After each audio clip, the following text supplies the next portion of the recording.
It glows warmly, a vintage television perched on a sturdy oak stand, surrounded by shelves crammed with neatly arranged VHS tapes.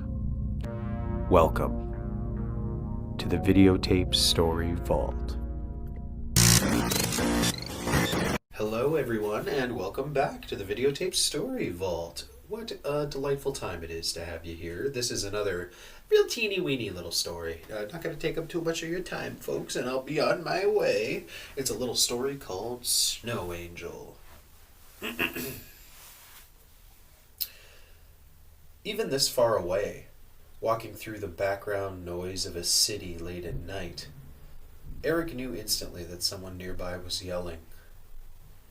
The sound was bouncing around too much to pinpoint, yet close enough to make his stomach tighten. Was it homeless people?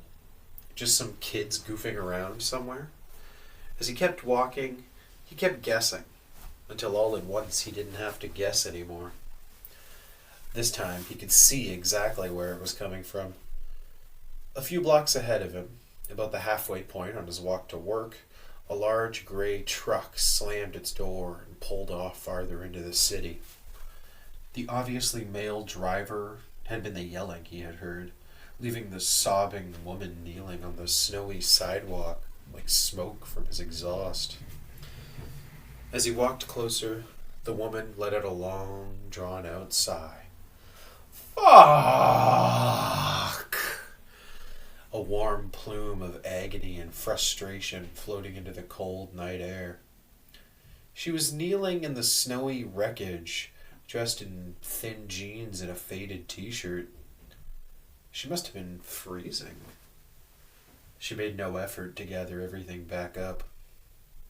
She looked scared, embarrassed, frustrated, cold and alone. She wasn't crying or yelling.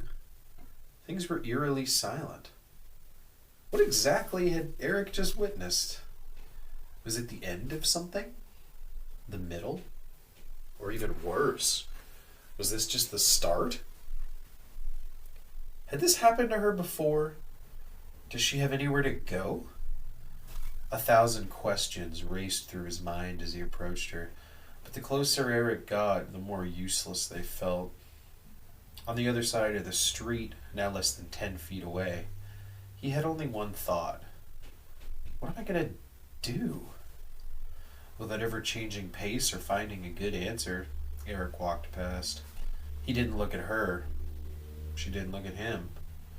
She was looking straight up, in a position that might be confused for ecstasy if he hadn't seen Mr. Truck Driver. Her eyes were closed, as silent tears streamed down her bright red cheeks. It was, in a queer kind of way, eerily beautiful. As he moved past her nervously, Eric thought about the bystander effect. He thought about what he could have done to help her. Was the whole damsel in distress thing just some kind of white knight fantasy that would end up being totally unhelpful? There was just too much he didn't know. Honestly, he probably didn't want to know. On the walk home after a boring shift, he had done his best to forget about the woman and Mr. Truck Driver. Before reaching his front door, Eric would see a woman's t-shirt blowing past like a tumbleweed, and he would think of her again.